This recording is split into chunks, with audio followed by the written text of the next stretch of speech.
আসসালামু আলাইকুম, শাওলিন কিচেন্সে সবাইকে স্বাগতম। আজকে আমি একটা রান্নার ভিডিও নিয়ে হাজির হলাম আমার চ্যানেলে। আজকে এটা প্রথম রান্নার ভিডিও। এর আগে আমি আমার চ্যানেলে একটা মাথার তেলের উপকৃতি নিয়ে একটা ভিডিও কিভাবে তেল বানাতে হয় সেটা শেয়ার করছি বন্ধুরা আপনাদের কাছে।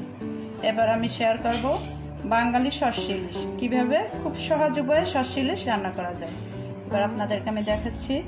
এখানে আমি একটা ইলিশ মাছ কেটে নিয়েছি, পুরো একটা ইলিশ মাছ আমি এখানে নিয়ে নিয়েছি। এখানে নিয়েছি 1 টেবিল চামচ কালো সরিষা, 1 টেবিল চামচ সাদা সরিষা, 3-4টা কাঁচামরিচ, 4-5টা গোলমরিচ, এটা আমি এখানে পেস্ট করে নিয়েছি। তারপর নিয়েছি 1 চামচ হলুদ গুঁড়া, 1 চা চামচ হলুদ গুঁড়া, 1 চা চামচ মরিচ গুঁড়া, সামান্য লবণ, ফোড়নের জন্য নিয়েছি আমি সামান্য কালো জিরা, আর রান্নার জন্য আরও নিয়েছি আমি 7-8টা কাঁচামরিচ।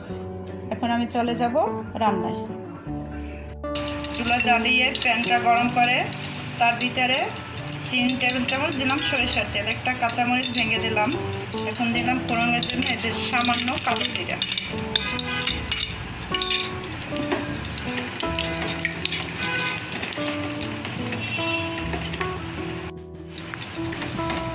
চুলাটা আমার মিডিয়াম লো আছে, গরম হয়ে গেছে। এবার আমি দিয়ে দিলাম হলুদ, মরিচ, লবণের যে গুঁড়া ছিল এটাকে পেস্ট করে দিলাম পানি দিয়ে।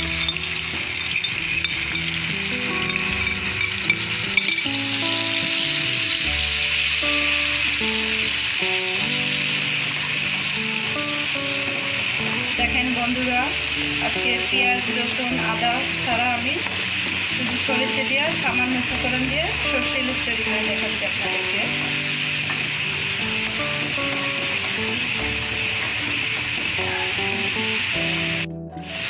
এটাকে আমি 3 থেকে 4 মিনিট কষাই নিলাম।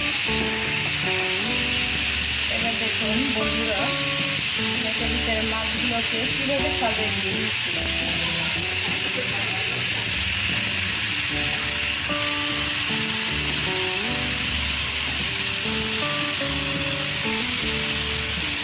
আমি কিন্তু আপনাদের আগেই বলেছিলাম একটা পুরো ইলিশ মাছের আজকে আমি সর্ষে ইলিশ করব।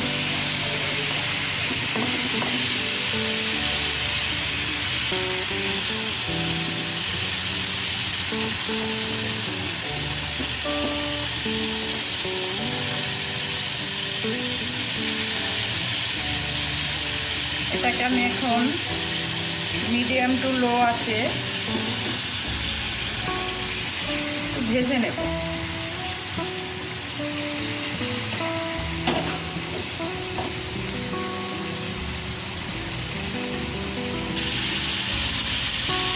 2 মিনিট পরে এটাকে আমি একটু উল্টে দেব। 2 মিনিট পরে ফিরে আসলাম। এখন মাছগুলোকে আমি একটু উল্টে দিচ্ছি। দেখেন বন্ধুরা,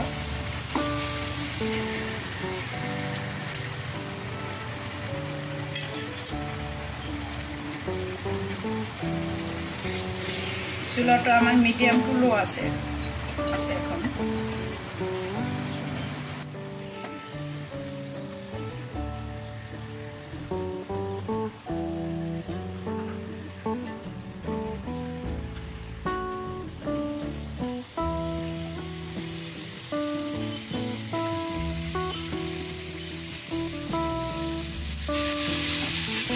চুলাটা আমি সামান্য একটু বাড়াই দিলাম।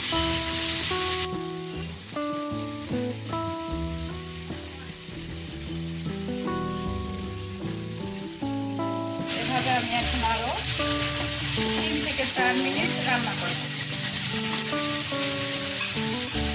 ফিরে আসলাম 3 মিনিট পর।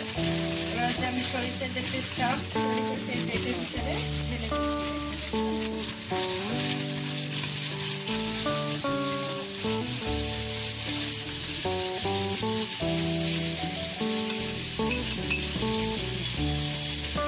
সরিষার পেস্টটাকে আমি রান্না করবো।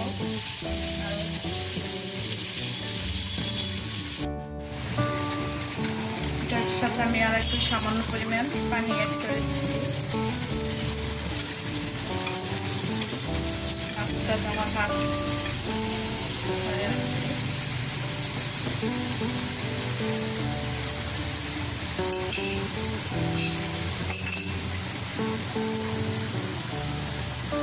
এখন এটাকে একটু হিট বাড়াই দেবো রান্নার জন্য। দেখেন বন্ধুরা, সরিষাটা দেওয়ার পর আমি চুলা দিকটা বাড়াই দিচ্ছি।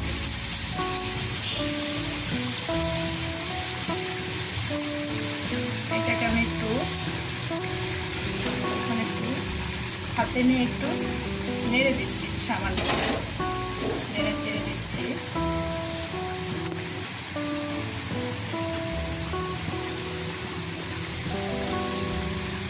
দেখুন বন্ধুরা, ফিরে এলাম 5 মিনিট পর। এবার এটার ভিতরে আমি 4-5টা কাঁচামরিচ দিয়ে দিলাম। দেখেন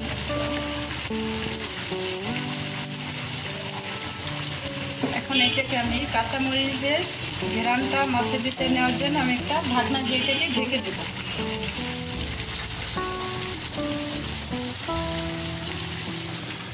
ঢাকনা দিয়ে ঢেকে দিলাম।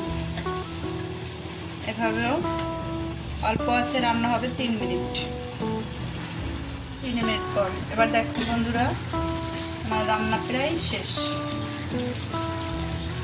দেখুন রান্নায় দুর্দান্ত একটা কালার চলে আসছে। এখন আমি চুলাটা বন্ধ করে দেবো। তারপর আপনাদেরকে আমি একটা বাটিতে নিয়ে দেখা দিচ্ছি এটা কীরকম হচ্ছে রান্নাটা। দেখেন বন্ধুরা, আমার রান্না শেষ। ওখান থেকে আমি কয়েক পিস মাছ একটা বাটিতে বেড়ে নিয়ে আসছি। এখন এটা খাবার পালা। এটা আমি এখন পরিবেশন করব বাঙালি আনাই, বাঙালিভাবে আপনাদেরকে আমি এটা পরিবেশন করে দেখাচ্ছি। দেখেন বন্ধুরা,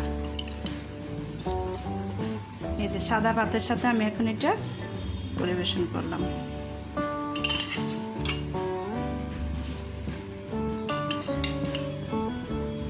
যেহেতু এটা বাঙালি রান্না, এই জন্য আমি বাঙালিভাবে এটা আমি পরিবেশন করে আপনাদের দেখালাম।